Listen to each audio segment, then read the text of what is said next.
I would say that the pattern, which is most significant to me right now, is that finally a still small but growing number of people have started to realize that the epoch that we're in, the status quo, game A, whatever we want to call it, is coming to an end sometime in the not too distant future. Whether it's tomorrow afternoon or 2100, seems to me the writing is on the wall. We have already exceeded the carrying capacity of the Earth's ecosystem for the level of extraction and dumping that we're currently doing. And that doesn't even consider the fact that the aspiring middle classes of the developing world are ramping up very, very rapidly in their ownership of automobiles, their consumption of electricity, et cetera. And they should, and indeed they ought to, by right, be able to do that, right? So if we extrapolate the developed world's way of living, it by itself is probably over the sustainability line.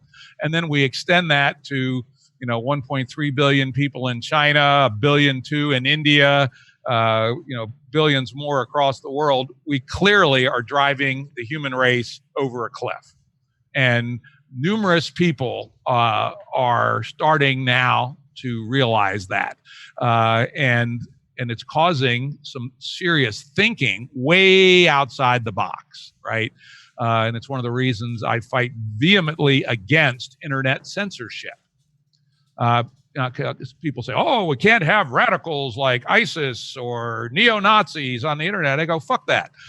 They're part of the status quo, actually, right? Both ISIS and neo-Nazis are just another flavor of the same old shit. And we need to allow them to say their crap so that really radical thinkers, two examples I like to use are Jordan Hall and Daniel Schmattenberger, who are way more radical than either ISIS or neo-Nazis, have space to bring forth their ideas.